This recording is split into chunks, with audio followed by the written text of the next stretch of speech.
Halo, halo, apa kabar Anda semua? Semoga selalu dalam keadaan sehat walafiat, tetap semangat ya. Bung Rocky kelihatannya ini Anda mesti siap-siap bahwa prediksi Anda tentang hubungan Pak Jokowi dengan Pak Prabowo itu salah semua gitu ya.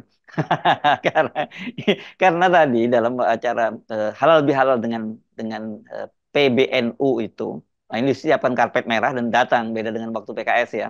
Itu Pak Prabowo ngakui bahwa dia itu sebenarnya sudah cukup lama disiapkan oleh Pak Jokowi rupanya untuk menjadi presiden dan karena itu ya dia memang akan meneruskan semua legasinya dari Pak Jokowi karena dia betul-betul belajar banyak dengan Pak Jokowi dan jadi nggak perlu kaget kalau kita juga mendengar penjelasan dari TKN bahwa soal susunan kabinet Pak Prabowo Gibran ini menunggu pertemuan antara Pak Jokowi dengan ketua umum partai dan Prabowo Gibran. Kita mulai berpikir apa sebetulnya yang ada di kotak Pandora sehingga takut untuk dibuka tuh.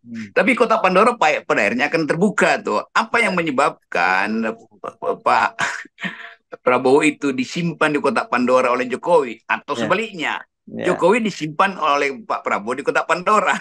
Kan itu misterinya di situ. ya, ya, Tetapi sebagai orang yang atau sebagai masyarakat yang berupaya melihat kejujuran di dalam leadership, hmm, kita mesti anggap bahwa keterangan Pak Prabowo akhirnya mengakhiri semua spekulasi itu, termasuk spekulasi saya yang ya, menganggap bahwa Prabowo itu tentu seseorang yang punya kapasitas leadership dan ingin menunjukkan distingsi antara ya, dia dan Jokowi. Walaupun kita tahu bahwa eh, Pak Prabowo itu nyantri di kabinetnya Pak Jokowi. hmm, Tetapi di dalam politik kita mesti lihat seorang leader itu mesti ada distinctive karakter dengan yang sebelumnya tuh. hmm, hmm, Jadi kalau Pak Prabowo bilang saya hanya meneruskan sepenuhnya dan sudah hmm. lama di kader oleh Pak Jokowi, ya sebaiknya Pak Jokowi aja yang dari awal jadi 3 periode, jadi Iya, 5 periode bahkan kan. iya, Kan iya. logikanya begitu. Kita mau kasih keterangan ini pada Gerindra terutama atau koalisi Prabowo 02 ya, yang juga masih berupaya untuk eh, menjadi murid dari Pak Jokowi. Padahal kita tahu Pak Jokowi itu di dalam banyak kritik yang bahkan disediakan secara metodologis. Kalau dalam negeri udahlah, kalau BEM kritik, guru besar kritik mungkin dianggap ya kalian Iya. kan nggak ada kekuatan. Hmm, Tetapi di luar negeri itu dibicarakan bahwa Indonesia itu terjebak kembali pada otoritarian, pada hmm, proto-otoritarian. hmm, Dan itu yang menimbulkan semacam menyesalan kenapa kita tidak bisa tunjukkan bahwa Indonesia bisa dihidupkan lagi demokrasinya kan. Kalau hmm, Pak Prabowo bilang saya akan meneruskan tradisi Pak Jokowi, artinya dia akan meneruskan tradisi berhutang. Ya boleh baik berhutang, hmm, tetapi dalam komposisi yang baru mestinya, di mana variabel itu bukan sekedar rasio utang terhadap PDB, tetapi daya beli, disparitas. Kan itu yang mesti ditunjukkan kan. Yang kedua soal hak asasi manusia, bahwa Jokowi secara implisit tidak menghendaki oposisi. Padahal oposisi adalah hak asasi manusia. Berarti Prabowo akan melanjutkan hal itu tuh. Undang-undang ITE mungkin akan dikembalikan sifatnya pada aspek pidananya tuh.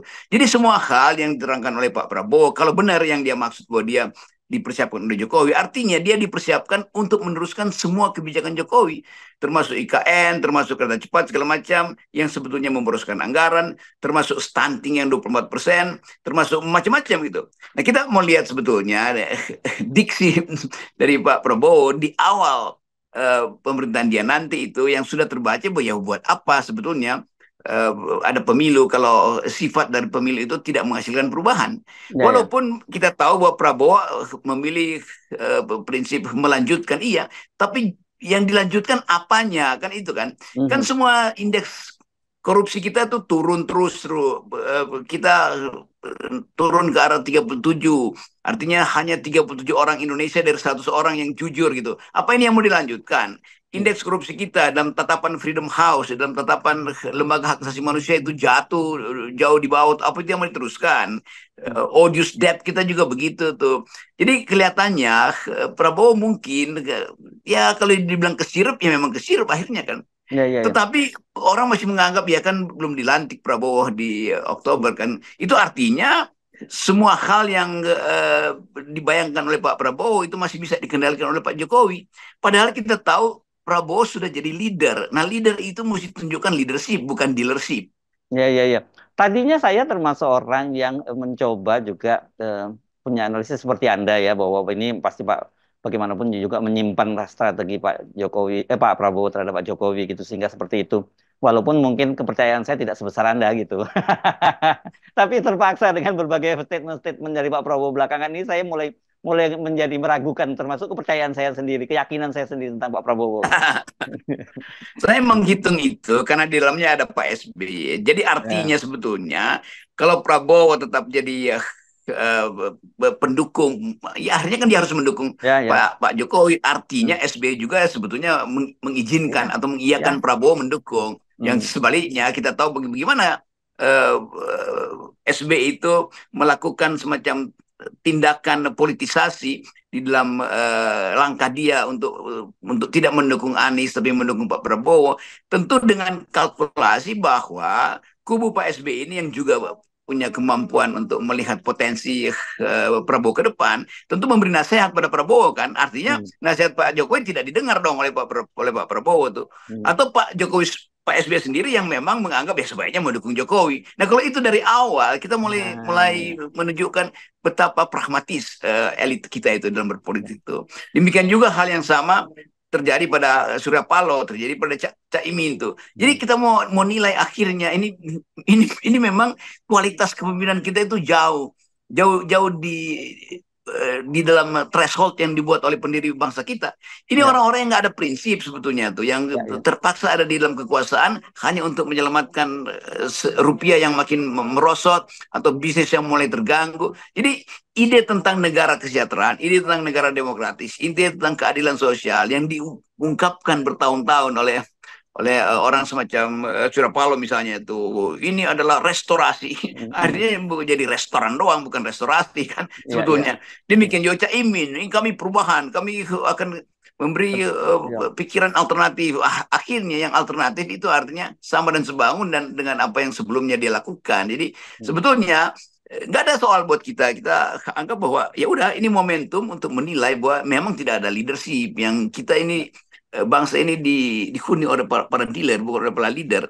Dan Ya, itu ya. yang bagi saya justru semakin positif bahwa memang negeri ini mesti tenggelam dulu, baru bisa diapungkan kembali oleh daya angkat gelombang laut, kira-kira begitu. Ya, ini makin serius nih ketika Anda perluas apa analisisnya ya, termasuk para pendukung koalisi 02 ya, karena saya kira memang tidak bisa dilepaskan, kita mesti harus analisis sampai seperti itu, karena tentunya analisis kita selama ini bahwa satu melihat background Pak Prabowo sendiri yang berbeda dengan Pak Jokowi begitu ya, itu kan memberikan harapan bahwa akan ada yang berbeda dengan Pak Jokowi. Kemudian ada orang tokoh-tokoh seperti Anda sebut tadi Pak SBY ya, yang jelas sangat sangat diametral dengan Pak Jokowi kan, karena pernah juga tentu kita perlu ingatkan pernah membuat sebuah buku kecil tentang soal soal cawe-cawenya Pak Jokowi, dan kalau itu ternyata kemudian dia juga larut karena dia bagian dari kekuasaan itu, dan kemudian eh, Demokrat juga dapat kursi di situ, menurut saya ya memang kelasnya sama. Mohon maaf kita terpaksa mesti bicara seperti itu gitu.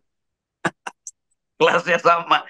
Ya. Pada akhirnya begitu tuh. Saya setelah keputusan MK kemarin dan KPU menyatakan Prabowo Gibran sebagai presiden, saya udah ada di 7 atau 8 universitas dan semua Oke. bertanya hal yang sama itu. Hmm. Kemana arahnya tuh? Iya, iya, Dan iya. mereka sebetulnya mulai mencium tanda-tanda bahwa akhirnya semua akan tunduk pada semacam sensasi baru Hmm. Jokowiisme itu. Iya, iya. Apa Jokowisme kedua tuh. Hmm. Tetapi saya masih bertahan untuk mengatakan bahwa politik itu ada rumusnya bahwa begitu kekuasaan berpindah pasti akan ada ketegangan antara yang lama dan yang baru itu apapun ceritanya. Tetapi tentu kita tunggu waktu. Tapi sambil menunggu waktu, kita justru menginginkan mendorong aja supaya betul-betul seluruh kemampuan Jokowi itu dialihkan pada Pak Prabowo. Supaya demikian juga Demokrat.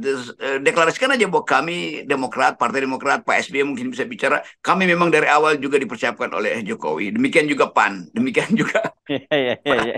PKW Nasdem, bahwa kami semua.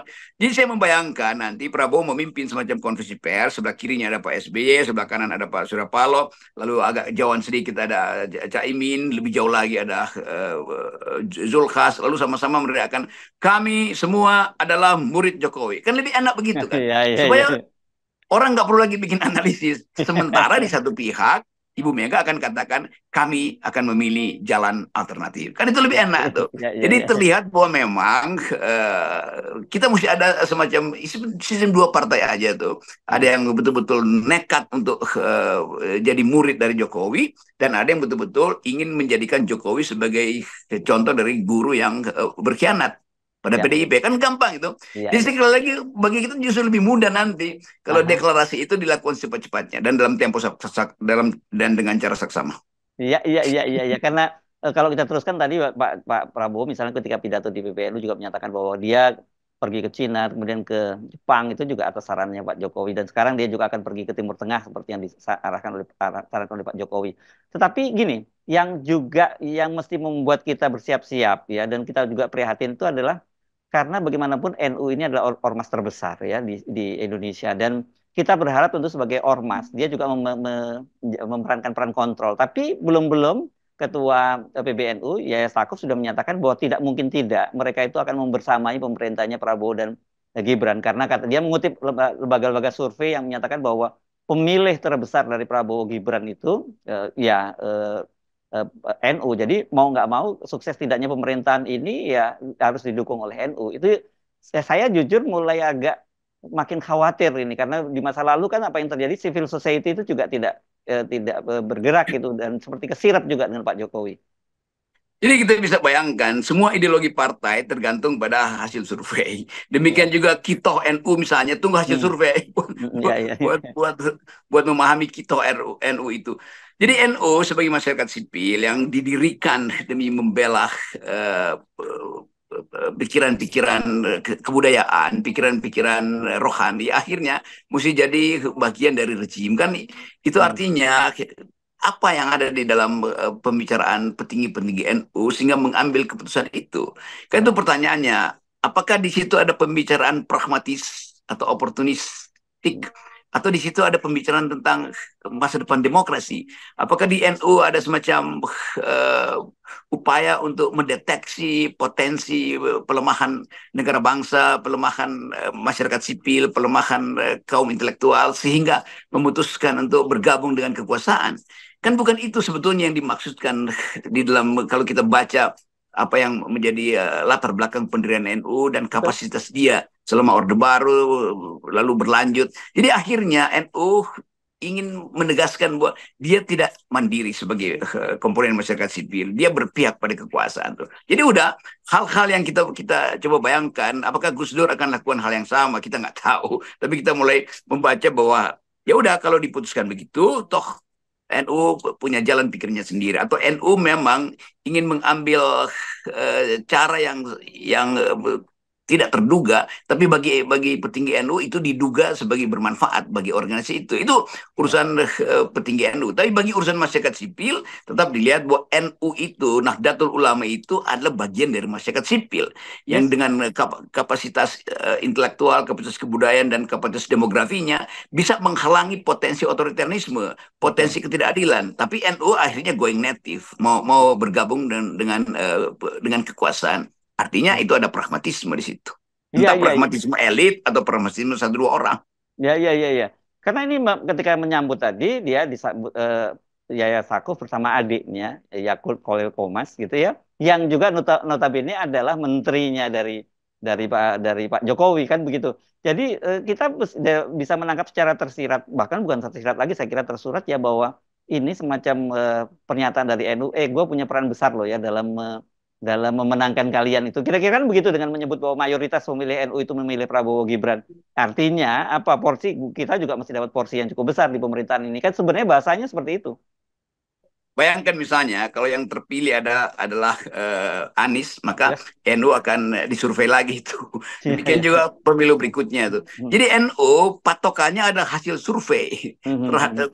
tentang hasil pemilu. Jadi kelihatannya NU ingin memposisikan dirinya sebagai orang yang menunggu siapa yang menang. Kira-kira Ya, itu. Bukan ya. NU yang ingin menang dalam peradaban, tapi NU menunggu siapa yang akan menang. Demi Ya. apa? Ya tentu demi hal-hal yang material, bukan hal-hal yang moral atau etis kan. Jadi kita hanya bisa menduga atau membaca itu dari kejauhan. Tetapi yang dari kejauhan seringkali itu menunjukkan bahwa kita berjarak, oleh karena itu kita Ya.